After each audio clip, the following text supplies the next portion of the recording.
Hey, hi everyone, welcome back. In this update, we want to do an analysis on TELCOIN's price chart in a very short time and see what is going on. And right now, is it actually time to be worried, or maybe is it actually time to buy quite a bit in case you are a believer in this project? Now, before we get into all that good stuff, I think we have to just talk about the bigger picture a little bit because context in here matters, since when we say we are getting like a bit of a move on the downside, for example, we don't really mean that we're going to get a huge move down and we are going to take all the lows in here and this is a terrible project and it's going to go to absolute zero. No, when we are saying we're getting a move down, we're just talking about the short-term price action, okay? In the long run, I'm actually extremely bullish in TL, since in this initial bull run, back from January of 2020 to all the way up here in May of 2021, roughly around 6 cents area, I believe in this phase we are having a beautiful 1, 2, 3, 4, 5 wave, followed by a correction down.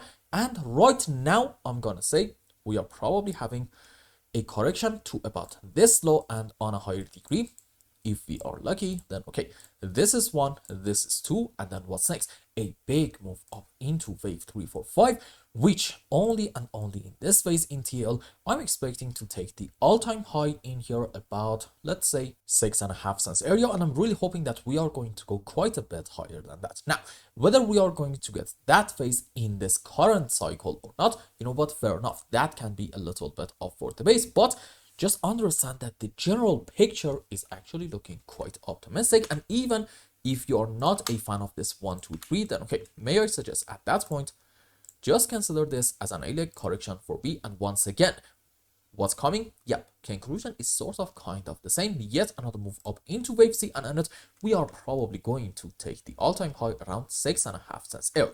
Now, the question is, can we argue this point is the end of our correction, or maybe we are going to have some more good moves to the downside in TL?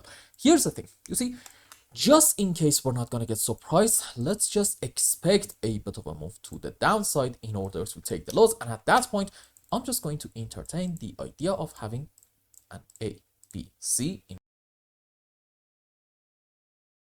form of a zigzag, which for our subwaves, we're going to have 5 down into A, correction for B. Shape of it doesn't really matter. Let's consider an ABC in this instance, and then yet another impulse down into our C. Now let's go on the live chart. Okay, so here's the thing. You could argue that we are having in here a wave 1, correction for wave 2, either to about this point or maybe here, doesn't really matter, and then probably 1, 2, 3, 4, 5 down into wave 3, correction for another move down into wave 5, followed by a correction up. So yeah, I do think this can be an ABC zigzag, meaning in TELCOIN, there's just a chance that we are going to get a move down and take the lowest low down here about 0.008 of a cent. Now, at this point, you are probably absolutely disappointed, since this actually translates to roughly around a 50-60% move to the downside, and you might be a bit sad, and you know what, that's fair enough. But the thing is, I believe you should have this scenario in the back of your mind.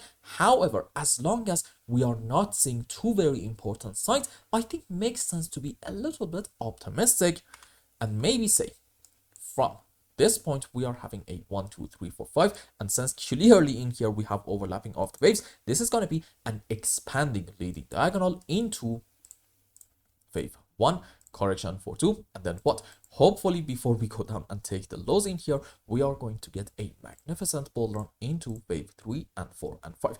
I think for now you could consider this as a likely scenario, but again, always have this ABC in the back of your mind, so if it happens, you're not going to be surprised at all, and you're also going to realize that yeah, on a higher degree overall we are looking bullish. Okay, this is still, I believe, even if we are going to take the lows, 5 wave up followed by a correction down, meaning what, the next move in the coming cycle, it's gonna be a great one on the upside. So if you are a believer in this project and you have done your due diligence about TEL, right around these areas can be beautiful buying opportunity. And personally, I'm just going to buy every single dip in TL in order to just get my average purchase as low as possible. And at that point, just let fundamentals and technicals take care of the rest, because I don't really think TELCOIN is actually going anywhere. No, they are a bank, a crypto bank in Nebraska. They are making money. Their project is absolutely solid. So this isn't really like some random meme coin that is going to disappear in about a couple of months or maybe a couple of years. Okay,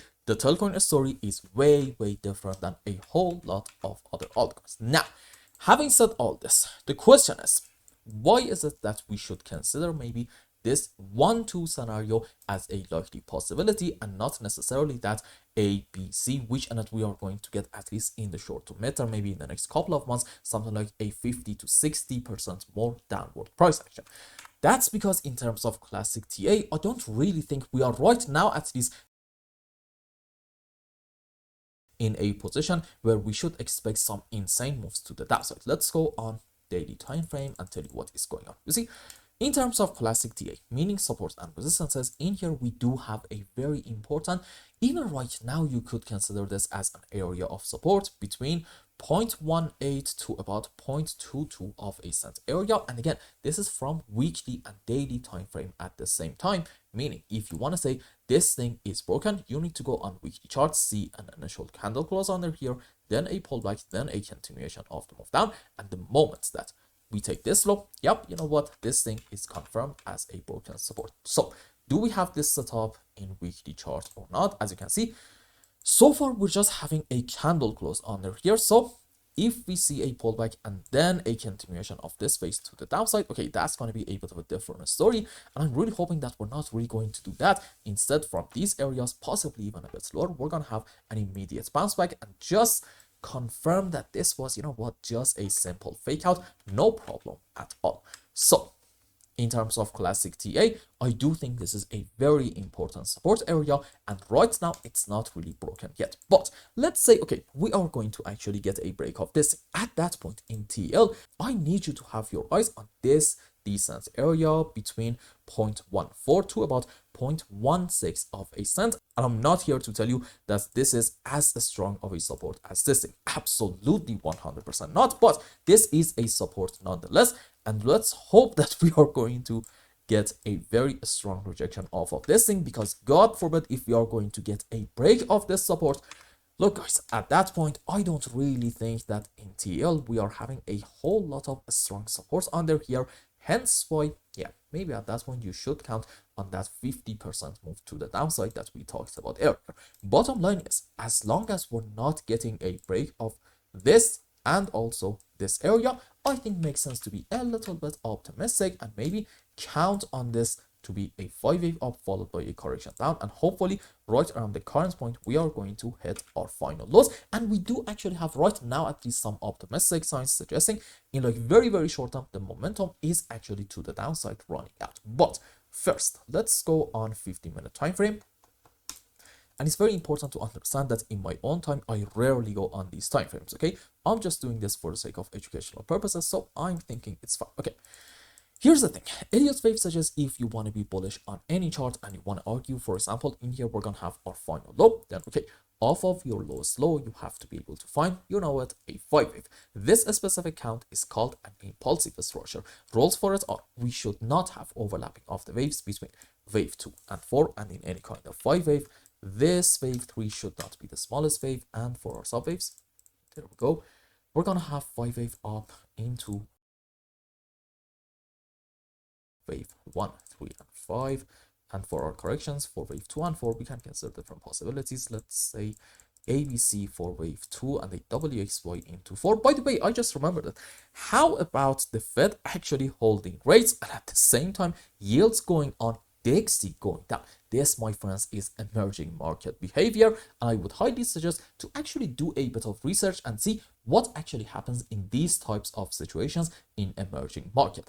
A spoiler alert, a lot of investors are actually going to get out of their native currency. They are going to probably YOLO just into gold, Bitcoin, and also if they are having proper rules, and for example governments are not really going to step in and just take their money, they are probably going to actually buy some stocks from their stock market as well, or maybe even some United States stocks, since these days tokenization, believe it or not, is actually a real thing, and anybody with just a simple phone can buy some SPX ETF and actually make a decent amount of money, especially if you are living outside of the United States. So if we are seeing emerging market behavior in United States itself, what do you think is going to happen to a lot of assets, including gold, BTC, and also probably stocks?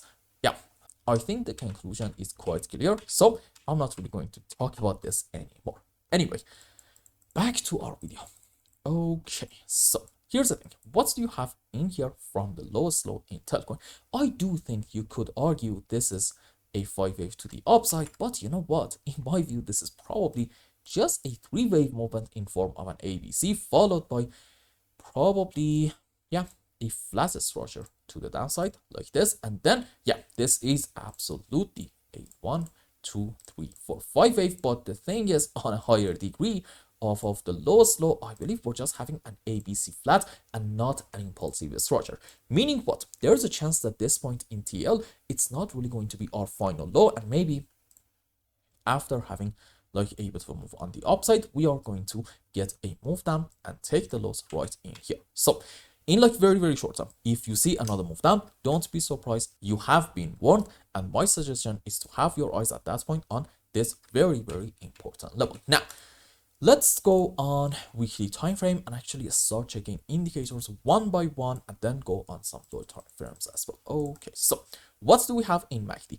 At the moment, do we have a sell signal? Yes, we absolutely do. But the thing is, this sell signal, it's not confirmed yet. Okay, you need to wait until the current weekly candle closes, and at that point, if you get this thing, yeah, I guess it's not really an optimistic sign.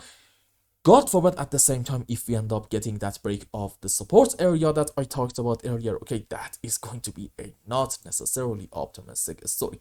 What's happening in a stock RSI? Let's just bring it up. Come on. Where is it? A stock RSI. Okay, there we go. So in a stock RSI, we are still having this sell signal. So I guess a combination of these two, not necessarily optimistic, but the thing is, in a stock RSI, we are actually around the oversold region now, and I'm really hoping that this is suggesting the momentum to the downside is running out. A stock RSI doesn't really tell you in weekly time frame that effective immediately we are going to hit the lows. It just tells you that what are we going to do possibly in the next couple of weeks. So in a stock RSI, maybe we are looking a bit optimistic, but it's not really confirmed yet. Now, what's happening in daily time frame? Okay, that is a bit of a different story, because in a stock RSI, yep, absolutely, we are having a confirmed buy signal, but in MACD a sell signal. So I'm gonna suggest probably in TL in the next couple of days, we are going to get a move down, take this low, and then have a bounce back. And right in this space, if you see a buy signal in MACD, and of course at that point we are still going to have this buy signal in a stock RSI, you know what, that can be a good sign suggesting hopefully a big bounce is coming. But right now, nope, it's a little bit too soon. And what is happening in H4 time frame? This is actually important. Pay attention, please. Okay, you know what, let's just delete a stock RSI entirely. Okay, on the live chart, this is the low, the other one is a lower low. What do you have in MACD? This is actually a low, the other one is a higher low. Now again, I still do think that we're gonna have a move down and take the lowest low and then have a bit of a bounce. So even this one is going to be a lower low, but I suspect even at that point we are going to maintain this thing as a higher low as well.